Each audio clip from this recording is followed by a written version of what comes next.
السلام علیکم۔ Urdu centre hack میں خوش آمدید۔ ایک سانپ نے اسے اپنی سلطنت واپس لینے کے لیے استعمال کیا اور عوض میں اسے ایک تحفہ دیا۔ جب وہ اپنی دنیا واپس آیا تو اسے پتہ چلا کہ وہ صدیوں بعد لوٹا ہے۔ ہر شے بدل چکی تھی سوائے اس کے۔ لڑکیاں بری طرح سہمی ہوئی تھیں۔ کئی منٹ تک تو ان کے حواس بحال ہی نہیں ہوئے۔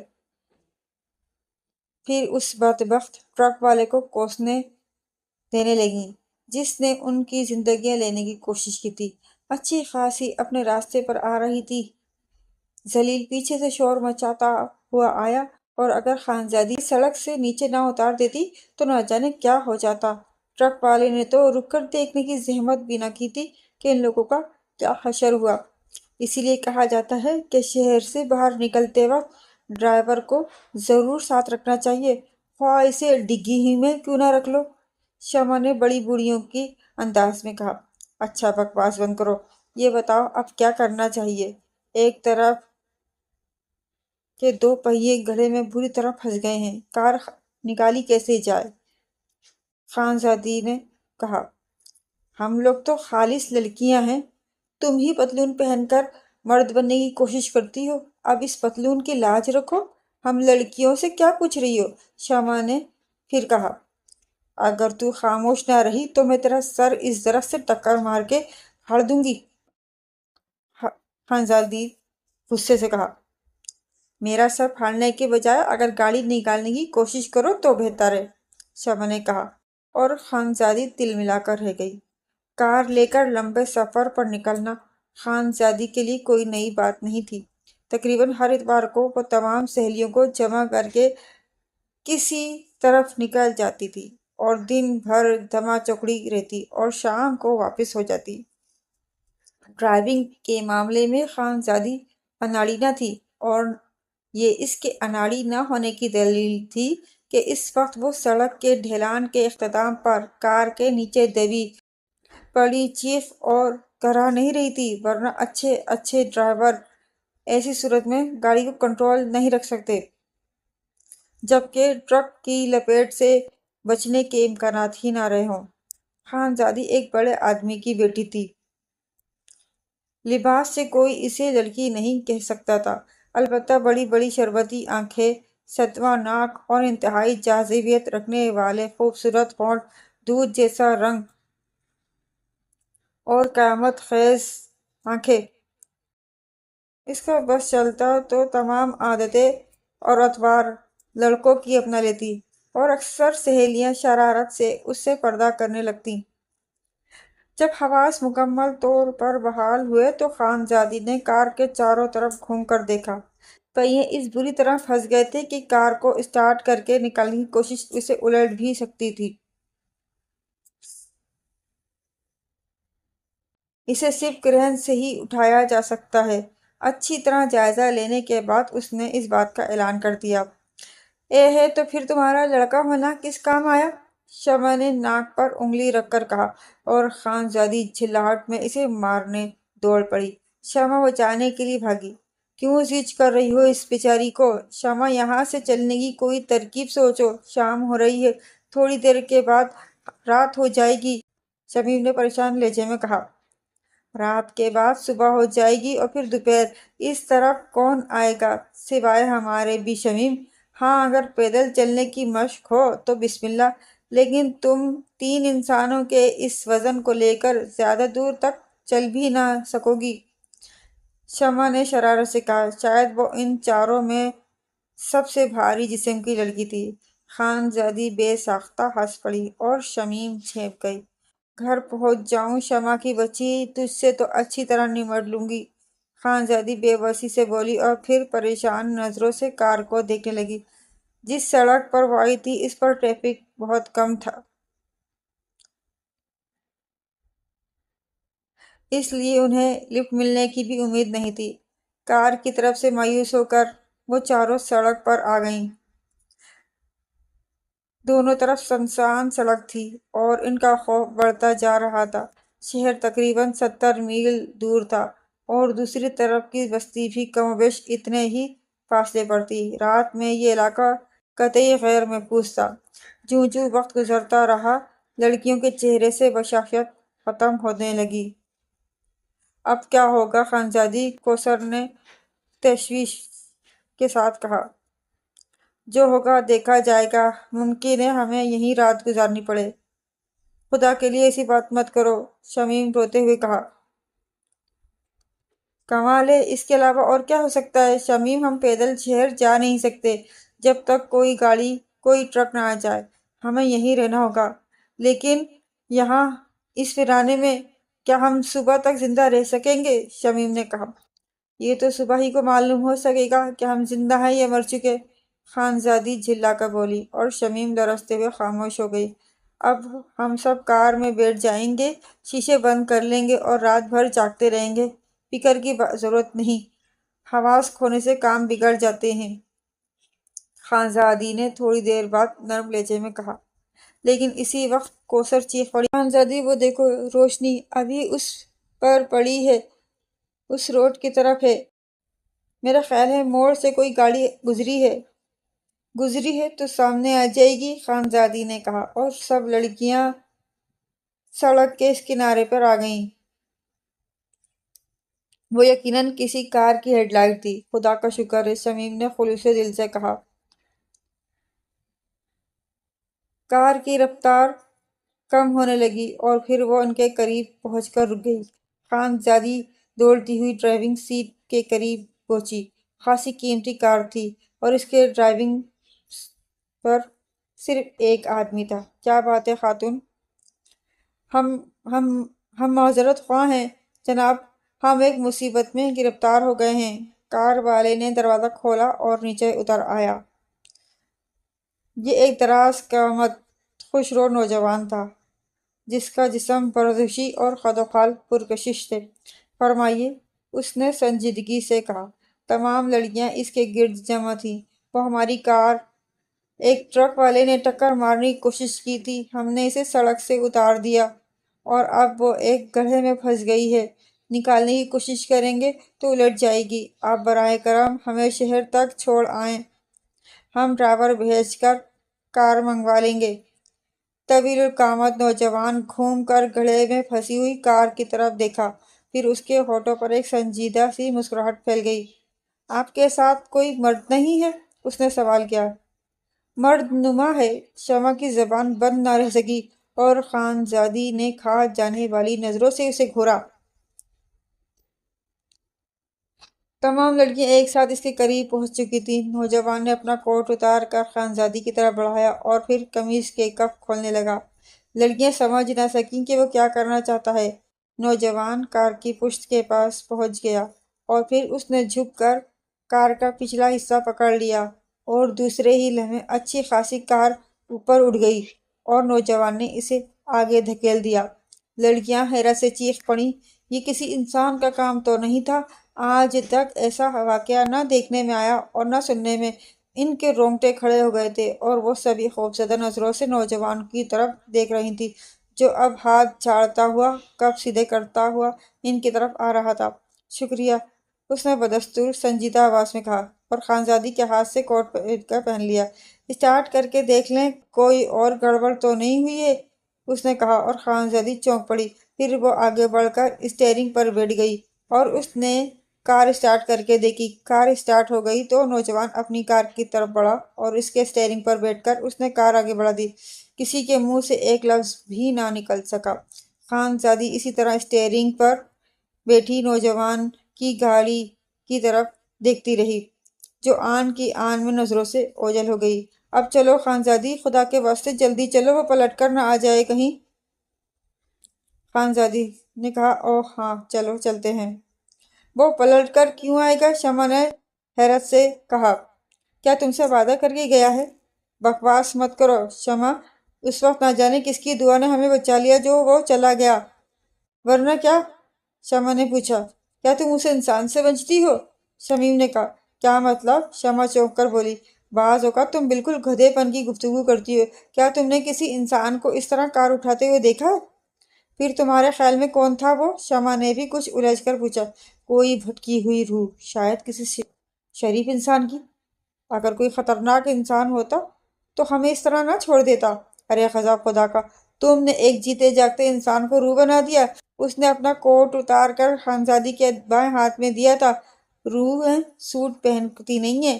اور پھر اس کے کس انداز سے تم نے یہ فیصلہ کر لیا کہ وہ زندہ انسان نہیں تھا؟ کوثر نے پوچھا۔ اس کی بے پناہ طاقت سے، ورنہ منو وزنی کار کو اس طرح اٹھا لینا انسانی کارنامہ نہیں ہو سکتا۔ کیوں؟ اس دور میں بھی بڑے طاقتور انسان موجود ہیں۔ کیا تم نے بھی سرکس نہیں دیکھا؟ بڑی وکالت کر رہی ہو، کیا بات ہے؟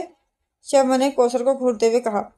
لو، جہالت کی ایک بات پر اعتراض کیا تو کیا معنی تلاش کیے جانے لگے؟ کیوں خاموش ہو خانزادی؟ یہ دونوں بکواس کیے جا رہی ہیں، کوثر نے خانزادی کے کندھے پر ہاتھ مارتے ہوئے کہا، جو نہ جانے کس خیال میں گم تھی۔ ان کی بکواس سے لاپرواہ خاموشی سے کار چلائی جا رہی تھی۔ اوہ! وہ چونک پڑی اور کار سڑک پر لہرا گئی۔ سو گئی تھی کیا؟ نہیں، خانزادی کی آواز سے تھکن شامل تھی۔ یہ بھینس شمیم اسے روح ثابت کرنے پر تلی ہوئی ہے۔ کوثر نے شمیم پر چوٹ کی۔ کسے؟ لیجئے، یہ نہیں سنیے، یہ محترمہ سوتے سوتے کار ڈرائیو کر رہی تھی، انہیں گفتگو کی خبر ہی نہیں ہے۔ آپ کہاں تھی محترمہ؟ شمع نے کڑے انداز میں خانزادی کو گھورتے ہوئے پوچھا۔ بڑی فضول لڑکی ہو تم، کبھی کوئی کام کی بات جو کی ہو؟ خانزادی نے غصے سے کہا۔ تمہارا کیا خیال ہے؟ کیا وہ سچ مچ زندہ انسان نہیں تھا جس نے ہماری کار اٹھائی تھی؟ میں کیا کہہ سکتی ہوں؟ اپنی رائے تو دے سکتی ہو۔ میں کچھ نہیں جانتی، خانزادی نے اکتاتے ہوئے کہا۔ پھر تھوڑی دیر کے بعد وہ شہر میں داخل ہو گئیں۔ خانزادی نے تمام لڑکیوں کو ان کے گھروں پہ اتارا۔ کوثر نے اسے تھوڑی دیر رکنے کے لیے کہا، لیکن اس نے دیر کا بہانہ بنا کے اپنے گھر کی طرف چل پڑی۔ اس کی حالت عجیب ہو رہی تھی۔ وہ ایک لاؤبالی سی لڑکی تھی، تفریح پسند، لاڈ پیار سے بگڑی ہوئی۔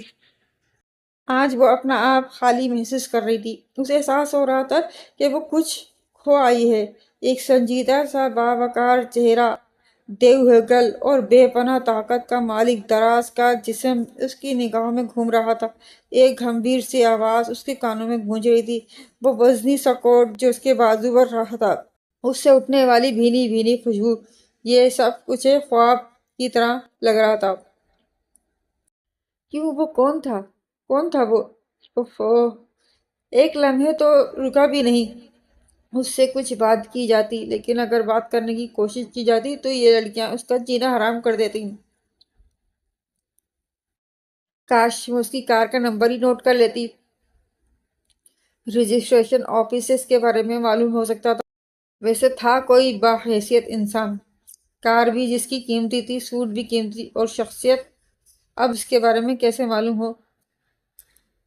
وہ دیوانوں کی طرح سوچتی رہی، اور پھر اس کے ذہن میں ایک اور خیال آیا۔ وہ اس کے بارے میں اس انداز سے سوچ رہی ہے، کیا وہ بھی؟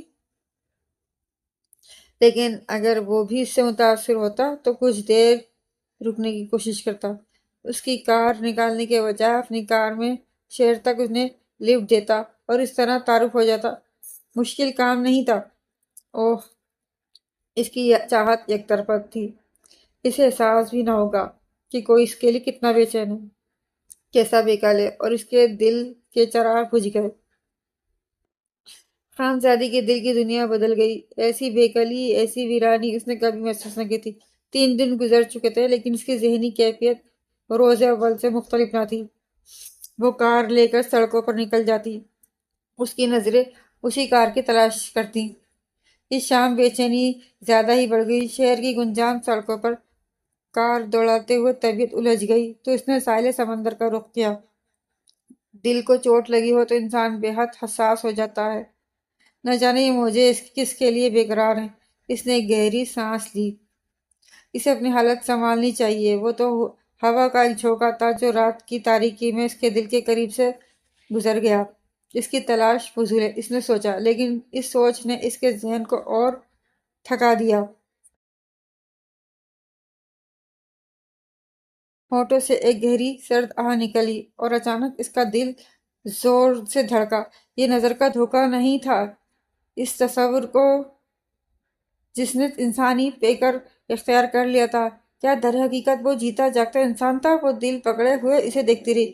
یقیناً یہ وہی تھا۔